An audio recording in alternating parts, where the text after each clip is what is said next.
Hi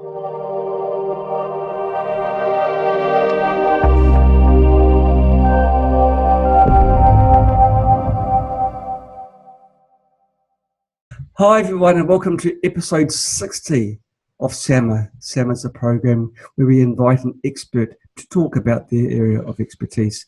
This week we're very lucky to have back with us once again Masaki Miyagawa. Masaki is an expert on energy tools. He is an author, speaker and consultant based in LA. We managed to catch up with Masaki, about a month ago, over a month ago, and we had a terrific time as part of our USA Spooky 2 tour. Now, Masaki's had over 10 years' experience in this energy field, and his family's been involved in Buddhist studies for over 400 years, which is quite a long time, Masaki, 400 years. Yeah.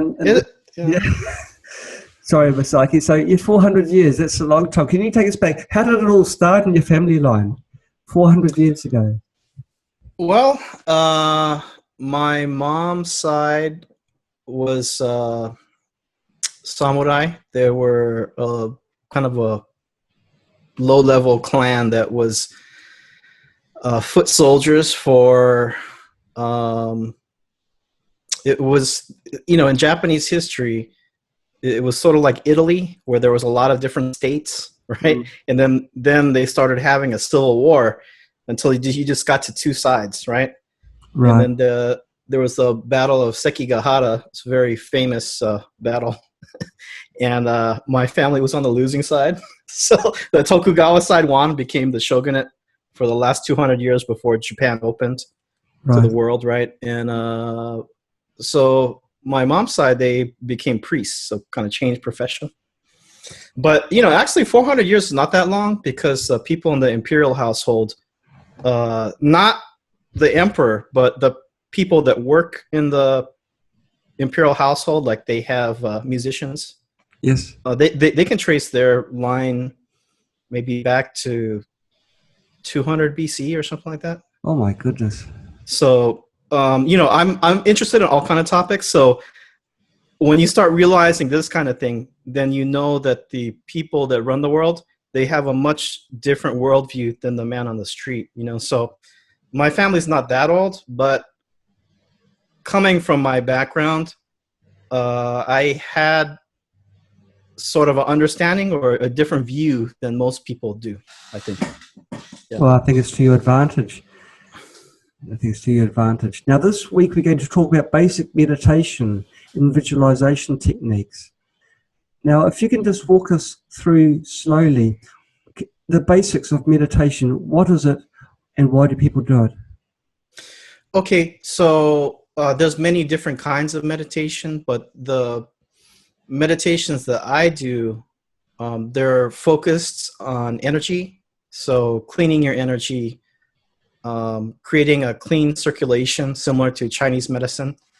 I actually learned from Hermetic, so I learned from Western style, but because you're dealing with a framework, no matter what school you come from, there's generally themes, or they work around the same structure, like you have your chakra points and things like that. So I would say that some of the main things or benefits about meditation, or let's say taking time for yourself, is one, it balances your mind, gives you peace of mind, and balances your energy.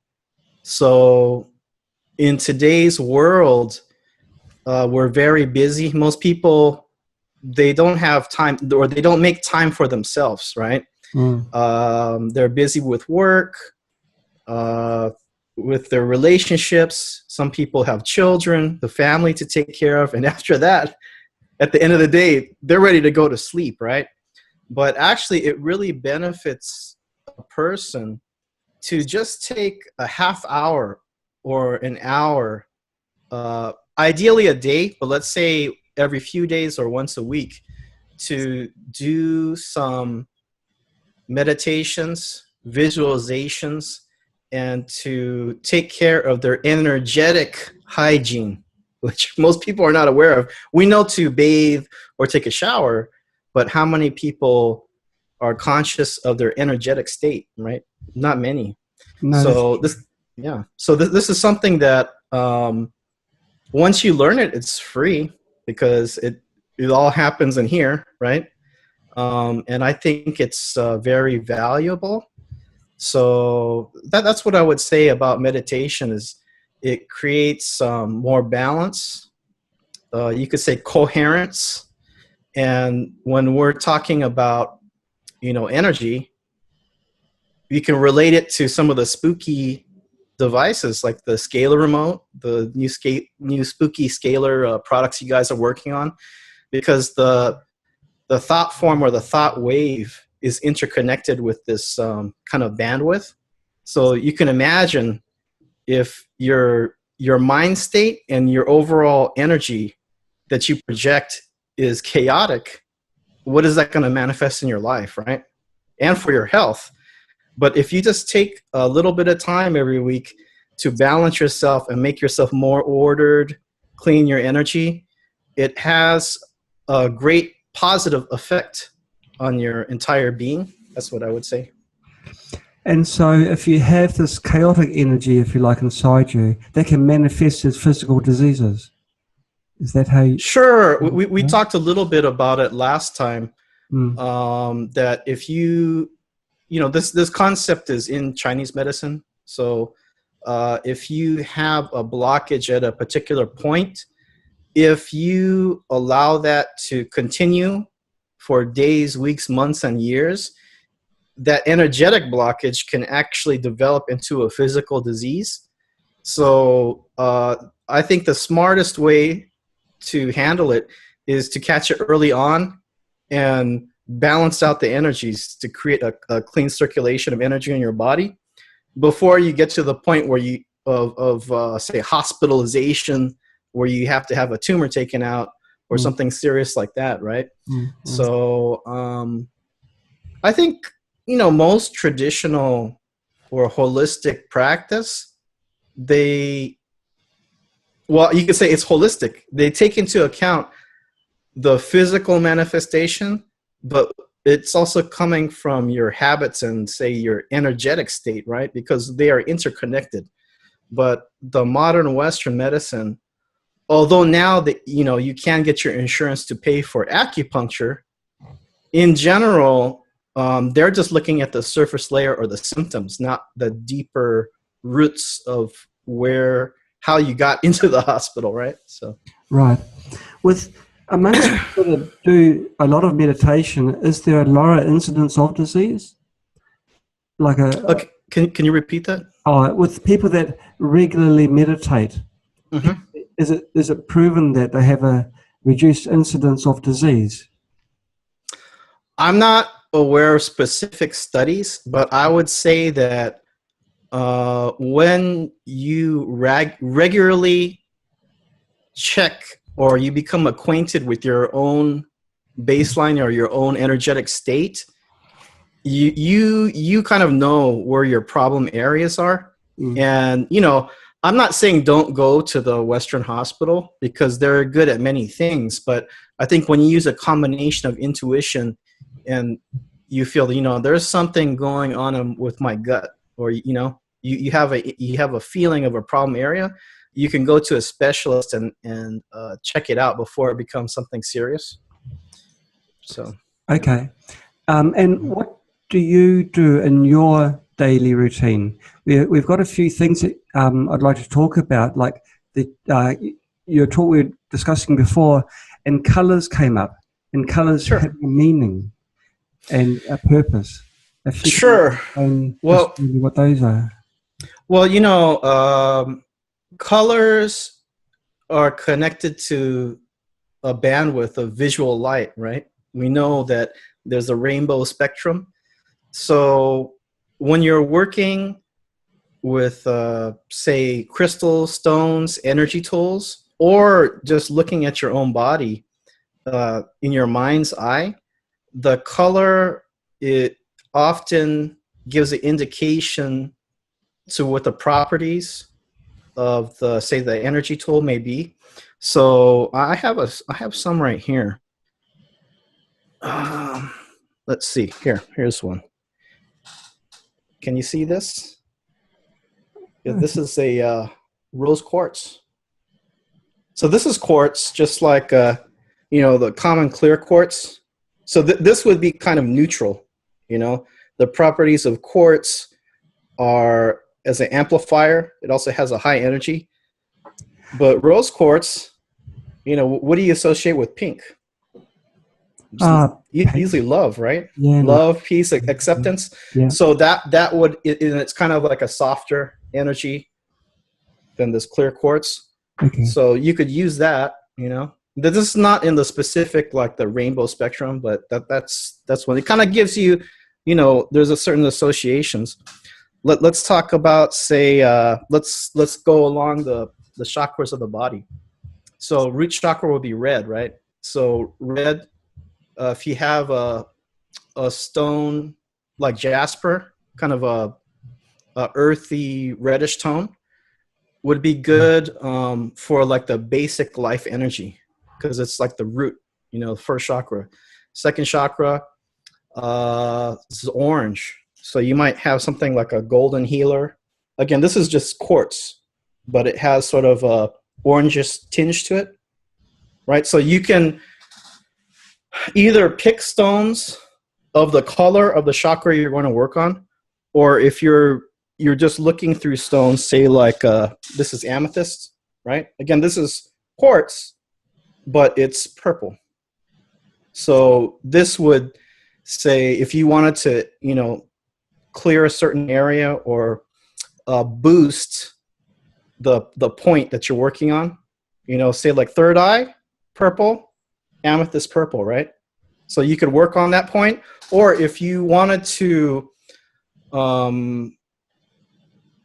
if you want to work with the energy at that particular frequency, what's purple? Third eye? It's seeing or psychic vision. So that would be especially good for that activity. So you could kind of associate each color with a point, and it has meaning in general. Even if you've never worked with a stone, say like all blue stones in general will tend to deal with like communication, the throat chakra, blue, So it makes it kind of fun, if you go to a gem fair, you've never seen certain stones, but you could have a general idea. So some of the common stones you would work with, because you have your rainbow spectrum, right? But what about a black stone? This is black tourmaline. Right. You can kind of see it as a termination at the point. Yes. This is a very good protection stone. In fact, I would say it's the best. So what is black in esoteric? Black is, one is grounding, because the dark colors, it's like rooting you to the earth, right? And when you're grounded, like to the ground, it keeps you balanced, especially in today's world and society where people are, rushing back and forth. There's all kinds of political things in the air. It's very good to stay rooted and grounded. So great for grounding, but also protection, because black in the esoteric is like a shielding or protection color. So black stones, say like obsidian. Obsidian is just black glass, but that would tend to like reflect energy off, right? This, if you look up black tourmaline, it actually has the scientific property of turning energy into heat, right? So it's literally like a heat sink. But what they don't tell you is it's not only a heat sink for, say, electromagnetic energy, but psychic energy also. So if you're under like mental stress, or you're around like negative kind of minded people, very good stone to have. So yeah, it's just interesting that you may never have worked with a stone, but if you're in, if you have a inkling of what the colors are associated with, you can start looking into them. And right, black tourmaline, known as a protection stone, And scientifically, if you look it up, say on Wikipedia, it says it's a natural heat sink, which is basically saying the same thing, right? Let's see, another one. Say selenite. Have you ever seen this one, John? I can't say I have. No. It's actually inexpensive, but this is like a kind of a light white, a white light kind of stone. So if you're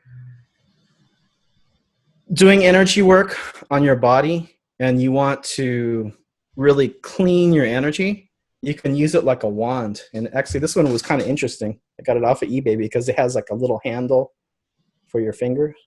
And you can find blades of selenite. And basically, you would just pass it over your body like this, just using the stone. Or if you know how to do energy work while you're doing your visualizations of cleaning your energy, it's like it's a tool. It's an extra boost, you know. So you don't have to use it, but naturally, this has a very high, like a white light kind of energy to clean like your aura, right? Your energetic field. And, you know, they have different shapes. So the selenite sphere, it's kind of hard to see in the light, but you can kind of see. It's almost got like that kind of cat's eye effects, right?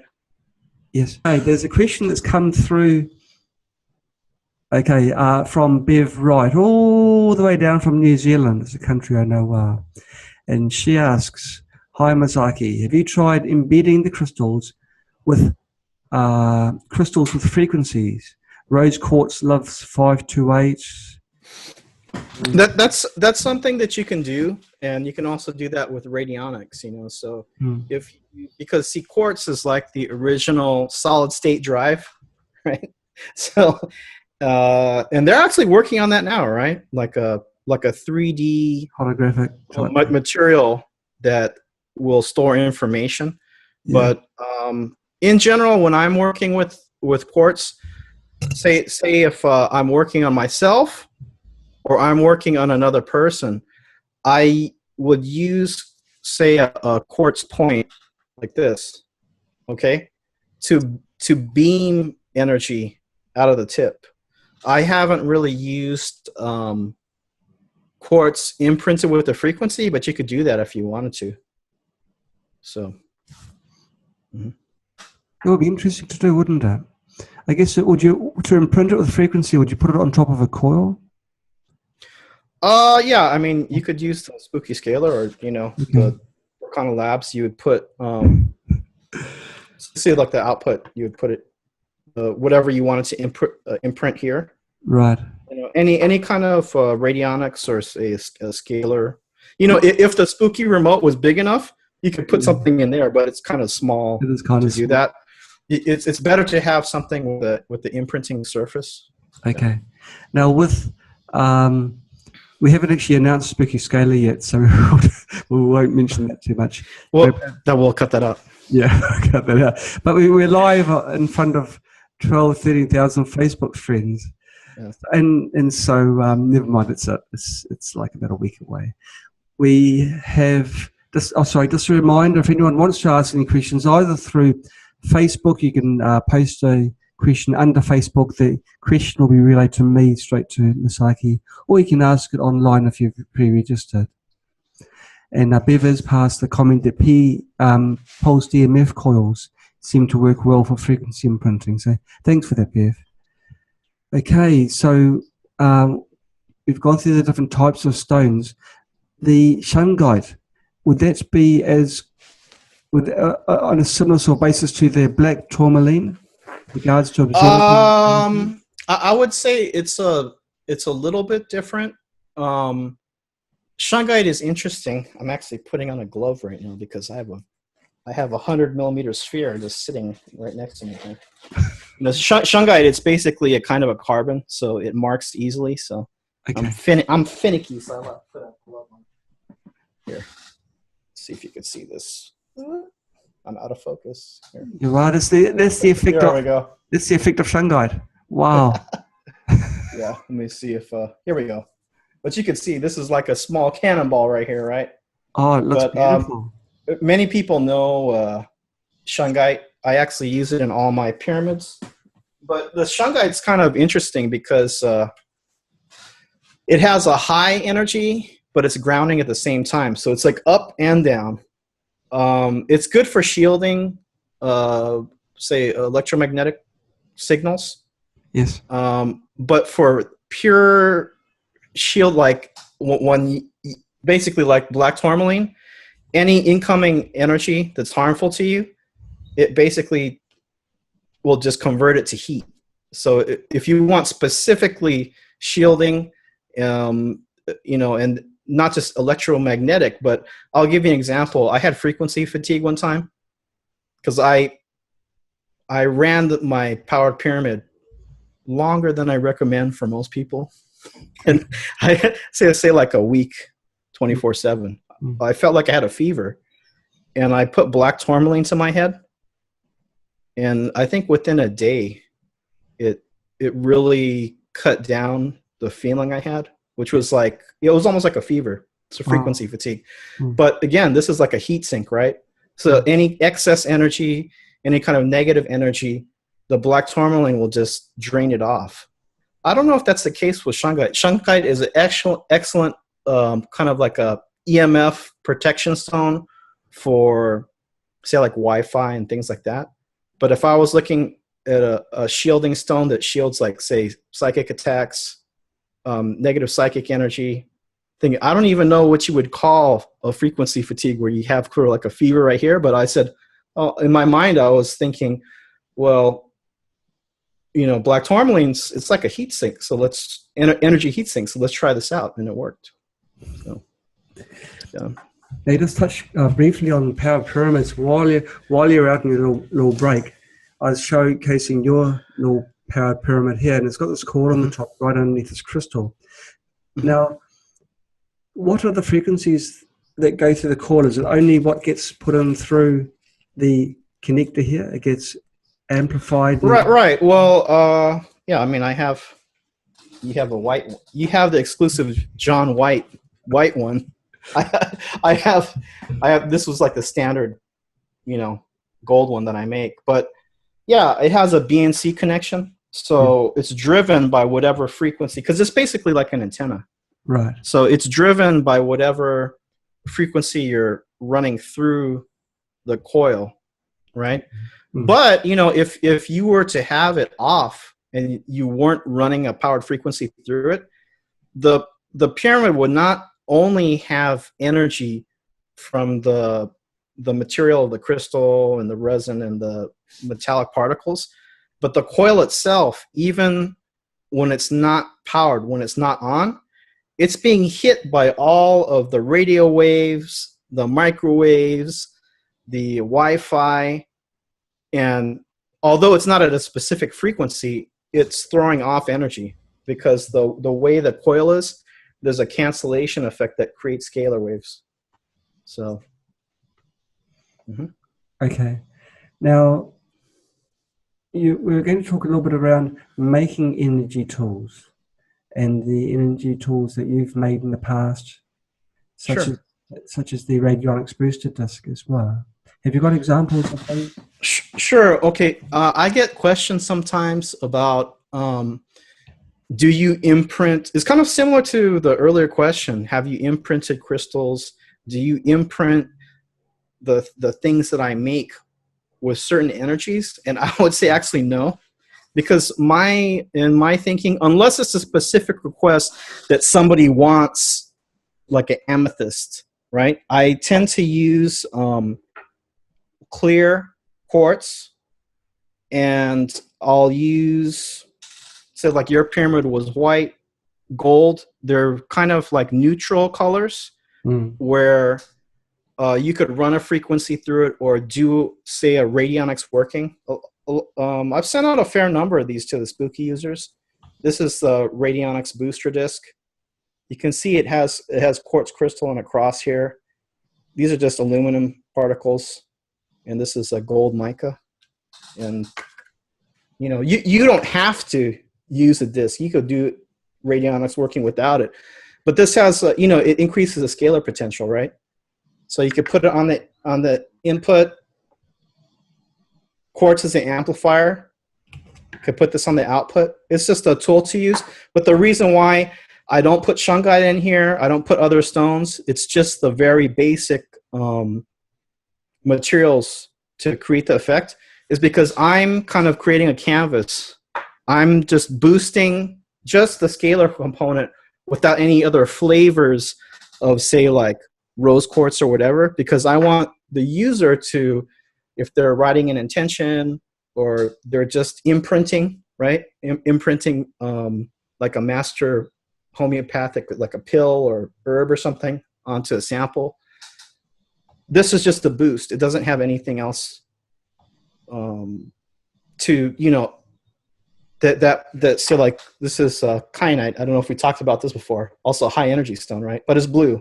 So I kind of stay away from that. I just, unless it's a specific request, I'm just sticking to kind of just like boosting, providing like that high scalar energy potential for the user to take and do what they want with it. If that, does that make sense? Kind of. Mm-hmm. It does. Yeah, because you know, if I were to make this pyramid, right? But I have done this before, because you know I'm from LA, so we have some Lakers fans. So I did a gold and purple one. Basically, you run a frequency through it. It's going to be very similar to this, but you know, just the fact that it's purple is more connected to third eye, right? More connected to psychic work. You know, if somebody wanted a pyramid and their intention is really focused on manifestation and career, you know, which could be like wealth and things like that, green and yellow or green and gold, because you know, green is Venus energy, and you know, these are all archetypal things. But you know, it does have an effect when the tool you're working with specifically matches to the activity that you're going to do, right? So my tools, because I would say they're general use, usually I'm working with colors like white, gold, clear, because it's more neutral, right? So isn't it funny, the association with colour with so much?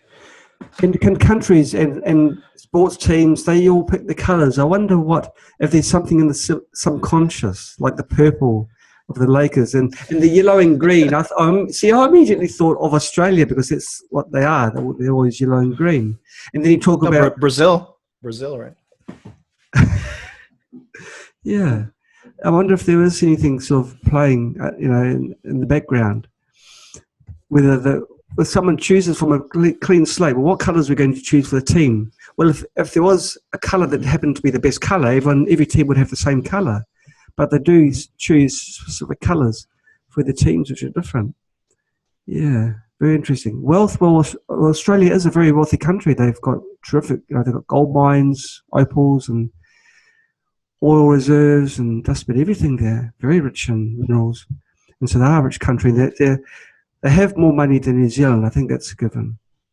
And so, yeah, just wondering whether it's, yeah, with this sort of link up between the choice of colours and the sport. It's partly subconscious, but people that know the effects of colors, they definitely know what they're doing. So, say like I said before, that black is a protection color. But, you know, in, say, astrological system, and these are just types, right? Black is connected to Saturn. You know, each planet has a color. So Earth is blue, Mars is red, Venus is green, Saturn is black. So Saturn rules banking. It rules traditional, like the church. It rules regulation, government, and it's also corporate, right? Because actually in the ancient times, the bank used to be in the Saturn temple. So that's why usually you're going to a corporate meeting, people are wearing suits that are black and white, right? It's black. Police, they tend to wear dark colors like blue or black. It's supposed to be black. So that kind of corporate, you know, nothing more classic than black. Well, it's, you know, these are themes that have been going around and around for thousands of years. Isn't that intriguing? Now, I want to touch a little bit on everyday life. Most people are unaware of these energies that are around them. Mm-hmm. And there's, the material versus spiritual. Sure. And if there's any link between the two, what is it? Scalar quantum field, how can that explain phenomenon that we see in the world? Can we touch on that? Because that's going to be quite a difficult thing to discuss, really. It's a mindset change for people that live in a material world. If it's something they can't see and they can't touch, it doesn't exist. Well, this is a major theme, and it's something that I think every person on the planet is learning about, say if they're a Spooky 2 user, or in general, it's coming to a head now because the pace of technology is going so fast now. So everything is accelerated, So I would say that what Spooky 2 works with is energetics, right? Rifing, you have the scalar remote. So you're working with energetics. Now you can't see it, especially the remote healing, the quantum remote.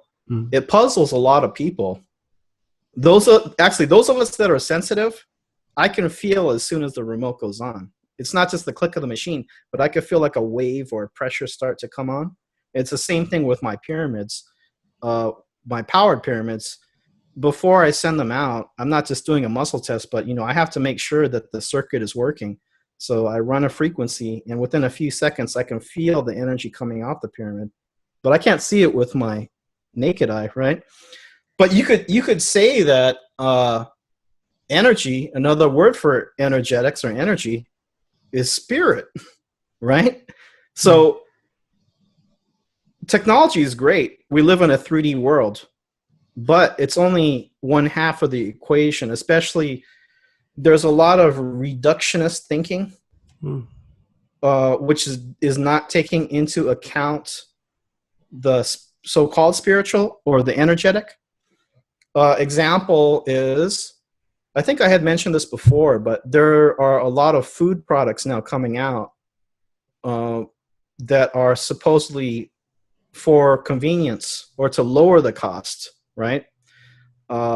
Say it could be robot chefs, which may sound ridiculous, but it's starting to come in now, right? But there is a difference. Even if the end product of the food looks the same, there's a difference if a human being, say a family member or a loving mother prepares a meal for their child, right? To many, now this may seem ridiculous, but there are many people, especially maybe tech-oriented, or they have a certain mindset because they were never introduced to the world of energy or spirit. They say this and this is the same, right? Or I gave the example a few shows ago of there's a food replacement shakes. It's a protein powder. And this gray powder supposedly has all the nutrients that this nice juicy red apple has. Well, obviously not. But what's the difference? It's the life component. Even an organic apple and one that was like GMO, they may look the same, but there's definitely an energetic difference. Now, there was ways to show this by, say, like crystallization.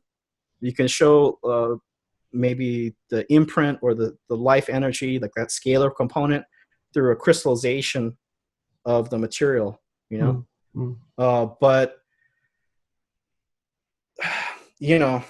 I don't want to get too deep into it, but you can call like an extreme 3D mindset is some kind of a Luciferian or satanic mindset, because it's basically a very limited view. And when you're dealing with only one half of the equation, you start to get in trouble, because something as simple as geometry, understanding that geometric shapes, like say, like this pyramid frame, this pyramid frame,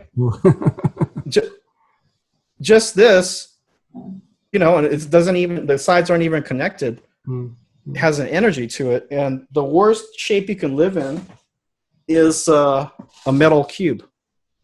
And what do we live in today? We live in corporate square buildings, right? So it shows if someone with understanding, which I believe that it wasn't so long ago, and maybe even have been a couple hundred years ago, there were periodic drops in consciousness. But if someone, I mean, you could look at, maybe in Roman times, or the so-called classical style, people may think that we are more evolved than they are. But you look at the beauty of the carving, the marble carving of those times, and were they really that primitive? I think, at least on energetic levels, in the past, people had a far better understanding of energy. And if someone, say, from an alien was visiting and they looked around, they would say, there's something wrong with these people because they're all living in square buildings. They don't even understand basic energy, So, but there's a lot of opportunities, because that also means that this entire world needs to be rebuilt in a better way, right? So, say for architecture and those kinds of things, people can combine, beautiful structure with an energetic understanding, right? But wouldn't a circular building take away energy from their surroundings? And this is what's happened up with the Eskimos. They started doing round houses and they got snow. Well, I'm not an expert in architecture, but when you start scaling up, because say the pyramids that I'm making, they're too small for you to sit inside, right? Mm-hmm. But when you're dealing with structures, because shapes do create a field effect, okay, you have to be very conscious of what you're doing, because say like a frame like this, I've never had a problem with these. This was Nick Edwards. He passed away, so it's kind of a collector's item now. Mm-hmm. But he charged these with like a 1,000,000-volt Tesla coil, which I think really bumped up the energetic potential of these rods. But there's a lot of other frames, say, that are just made out of copper. They can actually absorb the energy of the people that are sitting in there. And if it's, the Russians found this out because they built large fiberglass pyramids in Russia in the 90s. And it became kind of a tourist attraction. But then also people that had health problems, they would go inside. But the energy of these people would become like stuck or imprinted, right? Scalar energy is the information field, and it has a property of imprinting on things. So their energy of these sick people got imprinted into the pyramid. Now it can be cleared, but if you're not aware of that, then some of these structures could become accumulators of negative energy. Wow. So you have to be conscious of clearing rituals, or placing material, high energy material like a quartz, selenite, or like the Egyptians, they use granite, right, which has a lot of quartz in it in their pyramids. So it's just something that I think that the time now and going into the future, people are starting to look at these things again, or become conscious of them. Right. You must have a large box just beside you with all your goodies. I had a question from Bev Wright again, and she asks, have you used Beisha free energy space-time antennae as part of your radionics or within the pyramid? The Beisha. Usually I just use the booster disc. I use like quartz. Quartz is great because it's relatively cheap, and it doesn't matter where you get it from. People like the so-called Lemurian quartz from Brazil, but quartz is quartz. So if you find a piece and you like it, that's great. And another one is like a tensor ring. It's actually a prototype I have. This one's like, it's collapsible, so people could take it on travel. People could take it on travel, but then it folds out, and then you could put a quartz, or this is a golden healer quartz to boost it, right? But you could put this on top of your radionics board, or, even if you have a written intention, no board, it'll still work, because, it's, that would be called psionics, because it's not powered if you're just writing an intention and using this tool. But if it has a current running through the equipment, that's radionics. Okay. I haven't worked with what she was asking about, but I showed you some of the tools that I do use. Okay. And Carmela Walker, she's another regular on Sama here. She asks, do you use wood? Because Russians use wood in a lot of their equipment. Do you use wood with your equipment? I don't use wood, but I do use incense, like Palo Santo. Oh, okay. So, because, that's another thing. Aromatherapy and like incense changes the vibration. Some people use sage, but I really like Palo Santo. So, Carmela says that Russians make pyramids out of wood, which is good. And wood is a living item too, so it would have an energy in itself, I guess. So that would have benefit. Well,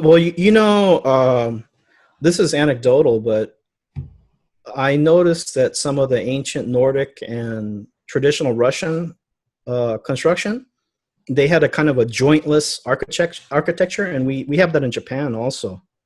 And it's quite amazing, because it's pretty hot. It's hot in here in LA. It's hot in Nanjing today. Some of these ancient structures, although they're just made out of wood, the hottest day of the summer, you go inside and it's cold. It's cool. And I don't know, you have to experience it to know what I'm talking about. But it's been a long time since I've been to Japan, but I went into some of the old farmhouses, and you could just feel like the weight, like the density of the wood. And outside it's hot, and you go inside and it's cool. So that's pretty interesting. Yeah. And what would the roofs be made from? Are they timber as well? The roofing? Yeah, sometimes it's thatched, but it's basically all wood. And it has to be replaced periodically. Yeah. Mm-hmm. Wow. That's amazing. Okay, let's see if you've covered all the things we were supposed to be covering. The spiritual phenomenon. Scalar quantum field explains many paranormal and spiritual phenomenon. The spiritual phenomenon, what sort of phenomenon are you talking about, or when you do talk about that? Well, number one is just understanding that there's another bandwidth outside of the regular electromagnetic, the regular EMF that exists that we were never told about, which is the so-called, Tesla 0 point. He called it the standing wave. It's called, Wilhelm Reich's orgone, also called, scalar field, scalar wave. Russian called torsion field, because it's kind of a spinning energy. It's all the same thing, but because it's an information field,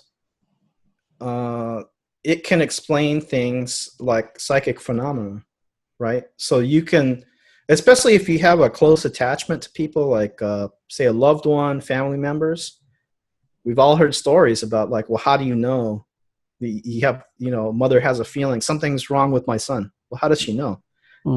Because they're attached. The human being is a receiver and transmitter of the scalar energy, so that explains that it actually does exist, that kind of sixth sense, the intuition and remote healing.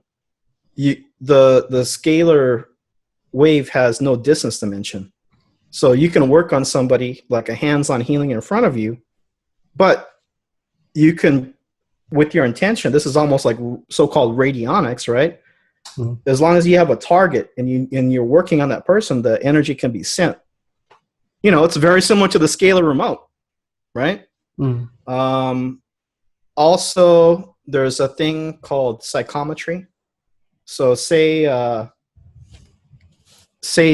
Here, let me grab something here. Yeah, say look, this crystal could be a pair of eyeglasses, but any object was owned by somebody. And a so-called intuitive or psychic person, they can put their hand on it and they can tell you where it was, who owned it, where it's been.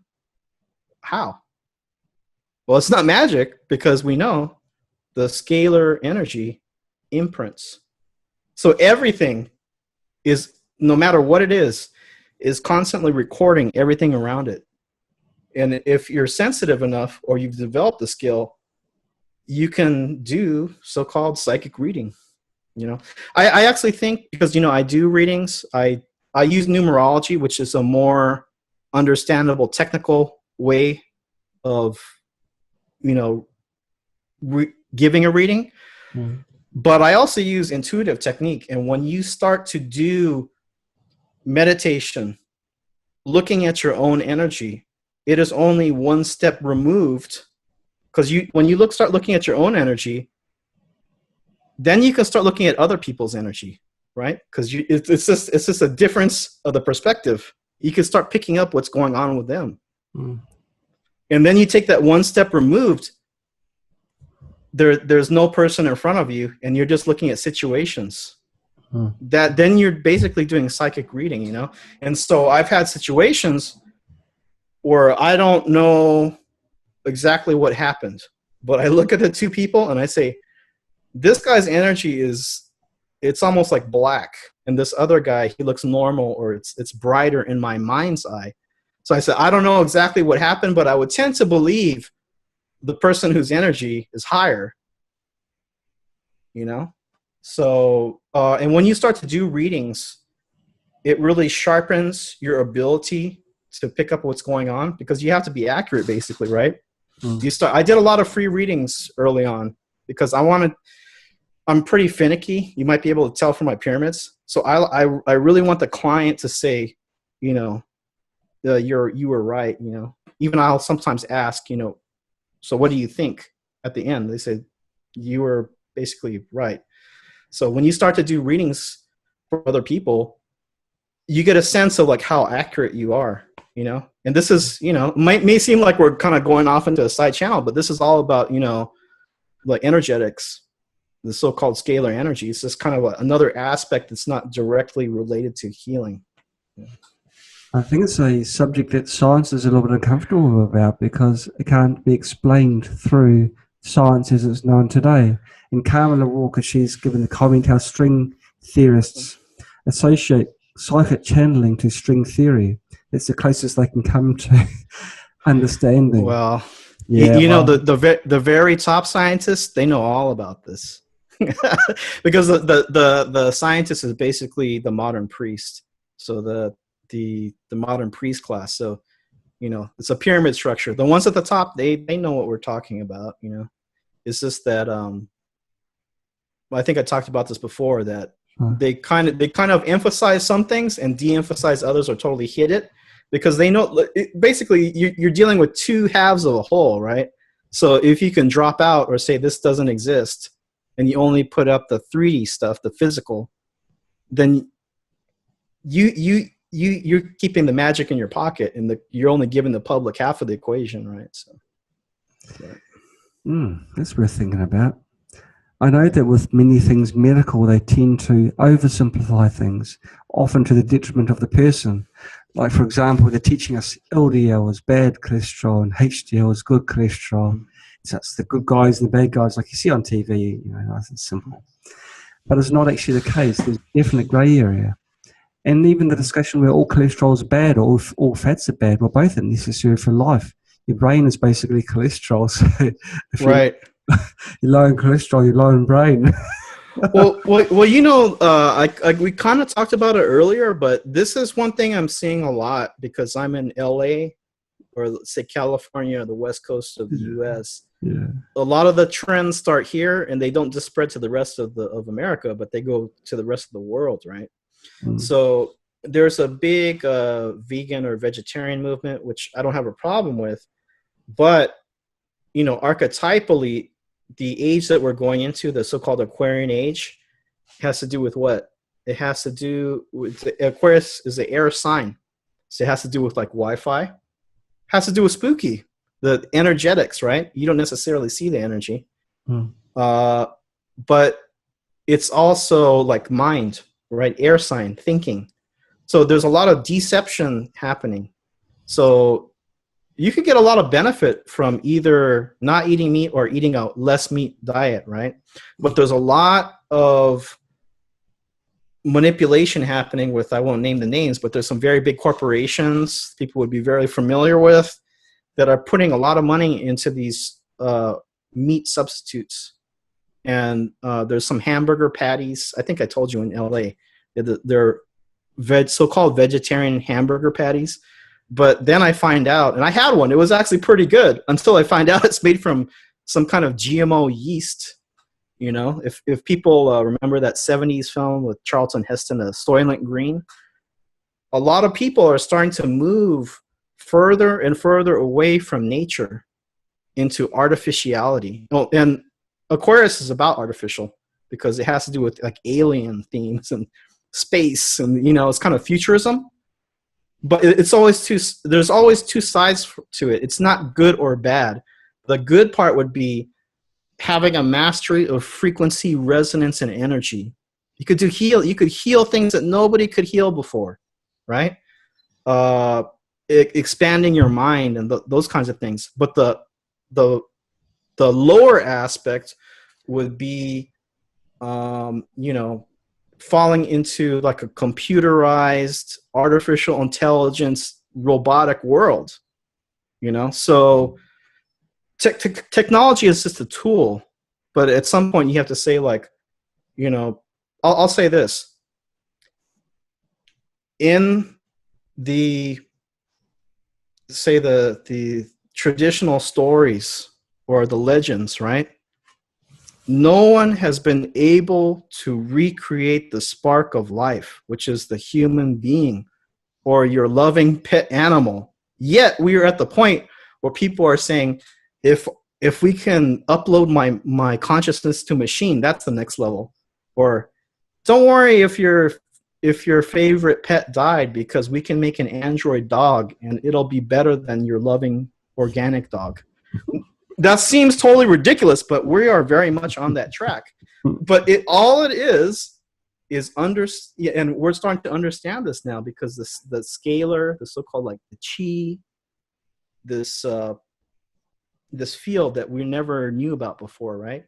It's starting to teach us what all the spiritual traditions said. We are all one. We are all connected, right? If you're in a 3D mechanistic reductionist mindset, there's nothing to prevent me or no blowback from me knocking you on the head and taking the money, your wallet, and taking the money out of your pocket, because there's no God, there's no energetic so-called spiritual repercussion. But if you understand all things are connected at a higher level, we're all made from the same energy, then you can understand karmic blowback, because at some point the wave reflects back on itself, you know? You'd be disappointed if you looked in my pocket. Yeah. I won't go into that. Yeah, no, you're right, actually. We're all part of one. What is life? What is living? Because the difference between someone or something living and not living is not really physical necessarily. If someone's had a blow in the head, it may make some tissue damage, but you can apply greater damage to your arm and still be alive. And so there's definitely deeper things which we do not understand. And this is the sort of subjects that scientists not like to discuss. I would say if people are kind of interested, you know, I am a Scorpio, so I learned a lot from looking at the darker things that are going on. But it's a framework, so if you can understand things from the light and the dark, but it's a framework. And through many years of doing self-healing, working with energy tools, I learned a lot. You know, and I would say that one of the major things that I think, because there is kind of like an opening up, people are, you know, getting into things like spooky too, but there's also like a exposing of a lot of problems that have been going on for a long time. I would say that the archetype of the Saturn energy. That's something, look into Saturn. That's a very interesting topic. And again, there's like a yin and a yang, right? So it's actually, there's no good or bad, but if the banking system relates to Saturn, and a lot of the oppressive things relate to Saturn, and there are people in this world that solely worship that, that could be a problem. And it's been going on for a long time. So I would say, if you're interested in, you know, what's really been going on in the world, the Saturn archetype, that has a lot to do with it. And I think a lot of people out there, they don't even know that they're connected to it. But if you've ever worn Nike shoes, do you know what that little swoosh on their Nike logo is? It's the ring of Saturn. Oh, is it? I never knew that. Yeah. Oh, yeah. Was it you that told me about brand names of clothing? There's a reason why they put the tag on the back of your clothing and have it pressing up against your neck. Is that you? I didn't say that, but that's interesting because, you know, the back of the neck is entry point. So that's a sensitive point. So it could have some occult meaning. But even like, you know, because we have some of the Spooky 2 users that are doing radionics, you know. So basically any kind of symbol is a radionic symbol because it has a intention, has an energy on it. So you kind of have to wonder what some of the corporate logos, or like say even the barcode on products are. And you don't have to be afraid of it, you know, just like one little thing is, it's not going to kill you. But in general, everything is based on symbols. So if you increase your symbol literacy, then you start to become more confident in what you want to do. And like I said, I think one of the most important things, because we started talking about meditation, right? We have a lot of energies such as Wi-Fi and so forth that are encroaching on your space. So when you clean your energy, you start to take your space back. This is being sovereign. So it may seem like a small thing, but one by one, if people do this, and especially a lot of the people that are using Spooky, disease is a teacher. It's dis-ease. It's teaching you that something is out of balance in your life. And a lot of these people, even though they may have recovered, or they may be, you know, dealing with health problems now, these are very powerful people. Sometimes the illness is the greatest teacher. And one by one, if we're taking our power back, this is what I think his name was Kongzi. It's called Confucius, right? The idea is, well, how do you create the perfect world? It's one by one. So you order yourself, and then the family is harmonious. And then say your village or the neighborhood, your street becomes harmonious. And then the cities, and then the province, and then the country or the world, you know? Which when I was younger, I was kind of puzzled, like, does that really work? But I could see now, because there's a lot of people that try to externalize everything, but actually the internal is just as important, because some of the people that are yelling the loudest politically, a lot of activists, I would say, which, you know, there's a lot of important issues in this world, but they're externalizing their internal conflict. When we balance ourselves inside, then it naturally will manifest outside. So it's, you know, I'm not saying one over the other, but especially Westerners, we're very external. It's a very yang culture, right? It's like the sun, but there's also the moon, you know, the other side. And the moon is like the feminine, sacred feminine. It's the inside. So again, you could break this down. You know, Chinese culture, I don't know how they came up with this. Very simple, yin and yang, the light and the dark. It's just a balance, 50-50, you know? Everything balanced. If you break everything down to balance, if you're balanced, you're going to be okay. Bev has asked a question. She wants to, let's see, I don't know where the question went. Oh, there we go. We've had a few questions since then. She wanted you to explain the energy tools you've worked with. Now, you've touched on a few, like your pyramids, your tinsel rings, and let's see, what else have you done? If you just wanted to just quickly touch on what else you do, you've got your radionics machine.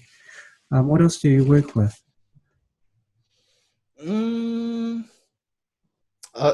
I basically work with the tools you've talked about, but I'll tell you my routine.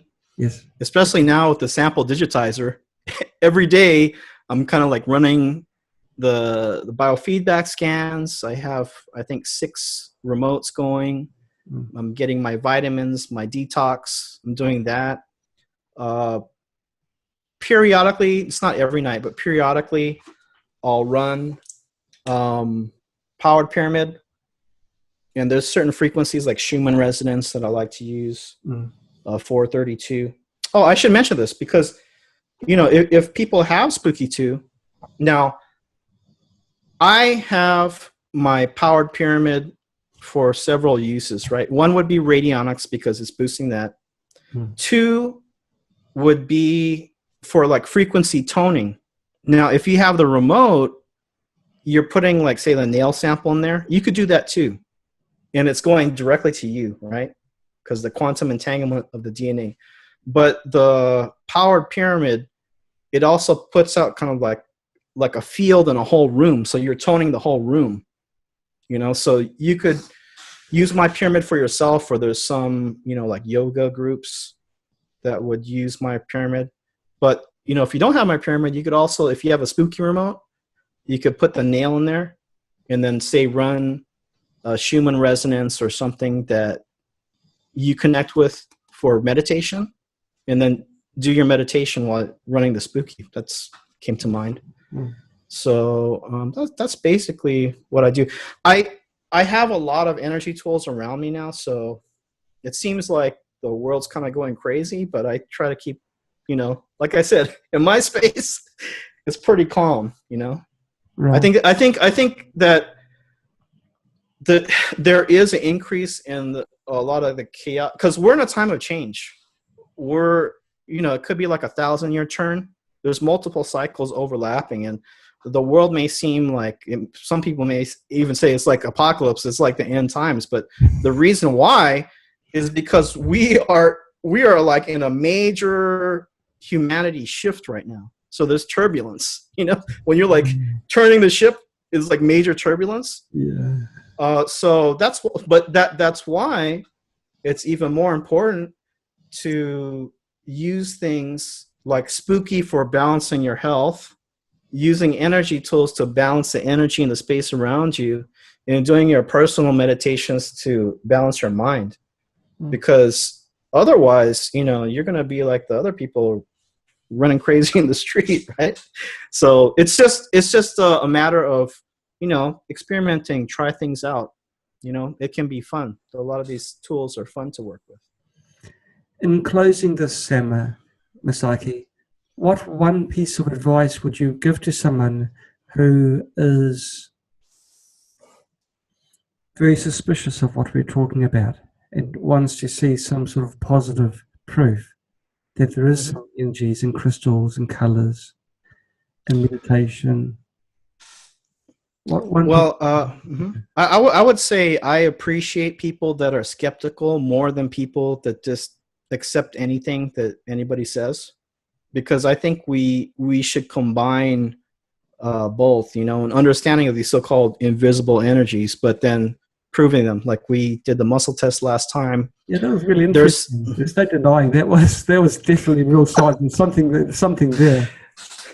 So there's also ways, especially in water, that I may do this soon. I never felt the need to prove, because I know I'm working with these tools all the time and I'm very busy. But you can say with a pyramid, or I might do like a coil and put it under a glass of water and run a frequency, because the crystallization will be different. Because a lot of these things, as far as energetically, they're invisible to the naked eye. But once you flash freeze a sample that has been imprinted with scalar energy, or you're using, basically, I'm working with scalar coils, the Rodin coil, the vortex coil. When you freeze a water sample, you'll see the crystallization is different. So it can be proven, but I think that, we're in the time where this is new to a lot of people. So, why not be skeptical? Because that just means that you're really hands-on, going to prove to yourself what works and doesn't work. And, you know, I think that's a great thing. So I think self-knowledge is the key. Okay. So I guess the one thing could be to freeze water, but they need a microscope to see the effect. Well, no, actually, if you have a powerful enough piece of, you know, organite or orgone pyramid or a scalar coil, you don't need a microscope, because you'll see like a vortex going through the water. It's big. It's big enough to see with the naked eye. Isn't that amazing? Okay, so that'll be the thing to do then. To prove the one thing to prove that there is actually a science there. This hasn't been explained by science yet. Right.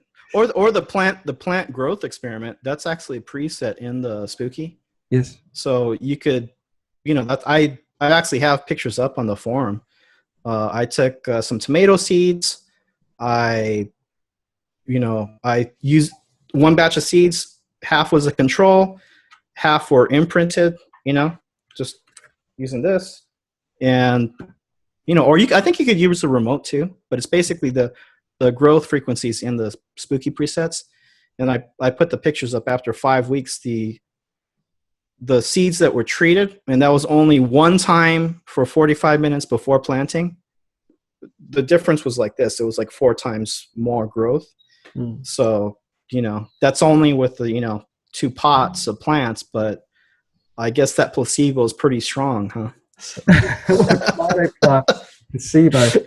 And of course you can structure the water that you water the plants with as well.